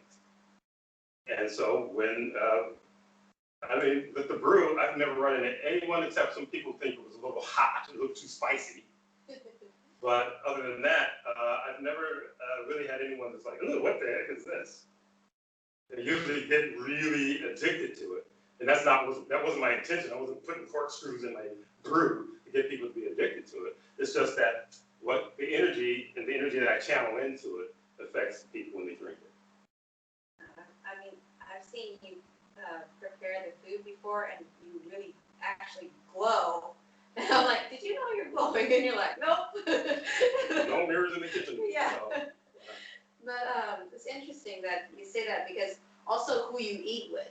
And who you eat with. In the Christmas Carol, the Bob Cratchit guy, he ends up eating with Scrooge, eating the things that he ordered. So his intent is in that, and he's trying to redeem himself because some ghosts scared him. Because one of the things was a ghost of Christmas yet to come, and he sees that no one mourns him at his funeral, in his death. Yeah, that's a big one for a lot of people also, especially from a certain generation. Within the family, genetic family that I'm from, we're into into the process of. I can keep going. No, I know, it's just the word. Whenever we get into this, it's always something that's trying to be funny. Yeah. But they do it here, funerals, they incinerate the body. Cremation. There we go. So that's been literally how my specific family unit have decided to deal with transition. Cremation. No big church things, because we didn't belong in the church. My parents were left a long time ago. Some people who weren't in the church, they would join the church when they get old, because they want somebody to, I guess, to cry over them or something, cry over their empty vehicle or whatever. And I have an aunt who is a major piece of work, but one of her goals is to have masses of people mourning her passing. When my father unit transitioned, they were trying to force me to go see the body after he had passed on. And I said, why would I go look at the body? It's just an empty shell. There's no point in it. And also, when the father unit transitioned, there were a lot of people that showed up for the funeral.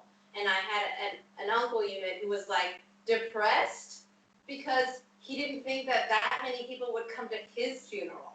Which is like the Scrooge thing. He's bummed out and he goes, oh wow, nobody likes me. Well, nobody liked, you knew nobody liked you already. But all of a sudden, you're looking at, oh wow, no one's gonna come, that really means something.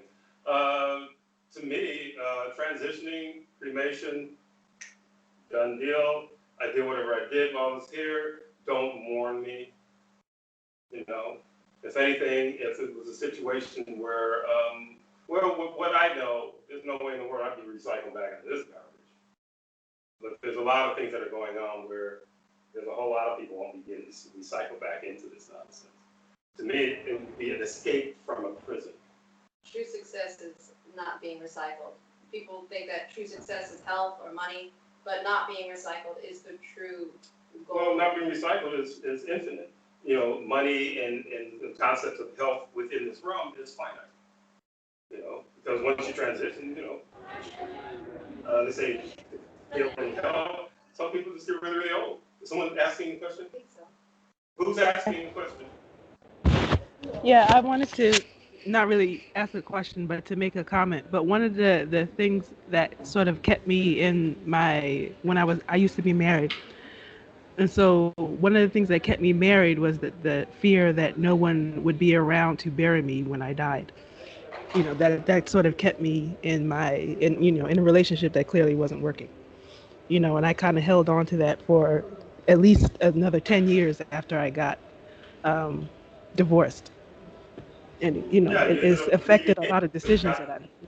Yeah, go ahead. I'm sorry, I didn't mean to interrupt what you were saying. Can you repeat that?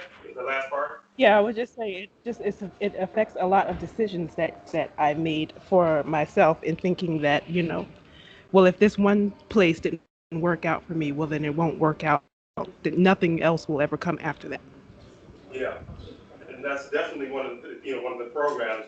They have this feeling that everything is I guess it's just finite in your life, that there is no change, and I know who's speaking.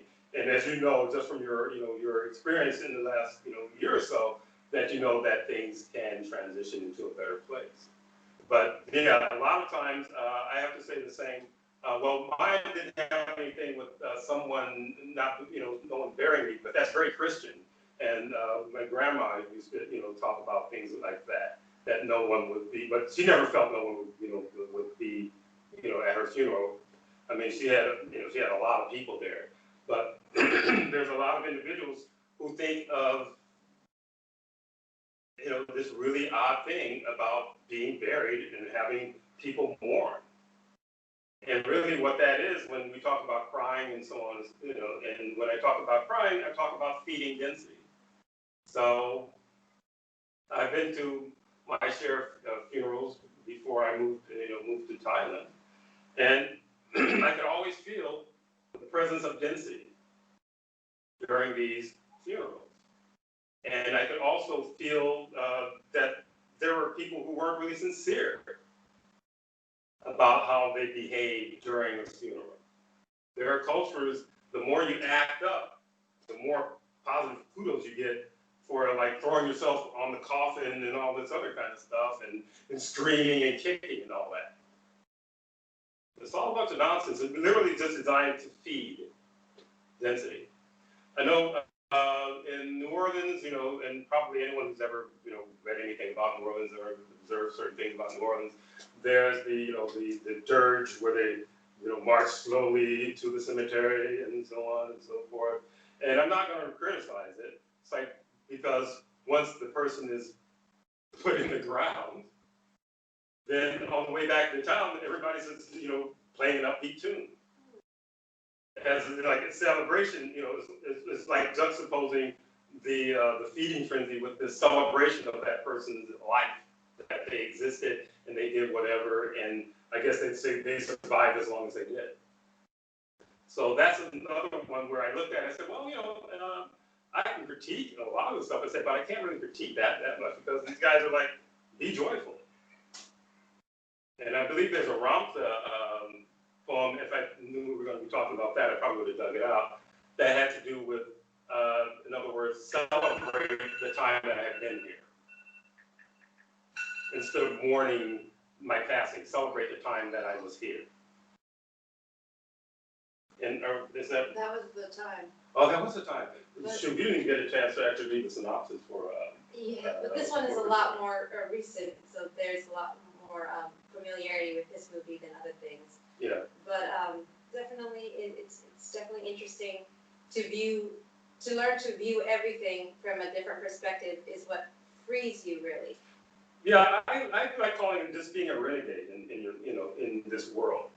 So not being subject to others' opinions about what you should do, because what it reminds me of is like Nazi Germany or something like that. Everyone's goose-stepping into the same step, and it's not natural. It's not universal. Universal, to me, supreme consciousness is universal. Everything flows in this very fluid way, and you can flow in a fluid way in the universe without getting in each other's way. But at the sake of not, going too much over time, we're going to wrap it up. If anyone wants us to actually finish up, maybe on the next forum, I might actually do it. I'm doing a West Coast forum, so we're getting a lot of clients from the West Coast of the United States, and that will be premiering January 10th. At 6 p.m. Pacific Well, January Standard 10th in the States. Yes. January, it's the 11th here. 11th here. Yeah. At 9 a.m. Yeah, because at this time frame, and Ms. Nellie knows that she's up in the middle of the night joining these, and she's been a real trooper. But there's a lot of people who have like 9 to 5s and staying up at 1 in the morning, into 3. No matter how good the information is, you can watch the video, but it's nothing like actually being live and getting the energy from what we're talking about. So anyway, I guess we can wrap it up. And anyone wants me us to continue, continue in the next forum, or even just roll it over to the West Coast, or just the Ask the Chief, I may be able to just finish up this review on the Christmas Carol, because it is a significant one. The sheer numbers of remakes on that movie were phenomenal, and I didn't realize it was that many until we started looking into it just the other day. So you can just drop a line and let us know how you feel. Okay. So thanks to everyone, and I'm going to thank you all. Thank you all for joining, and we'll see you next time. Okay. Bye bye. Bye bye. Take care. Bye. Thank you. You're welcome.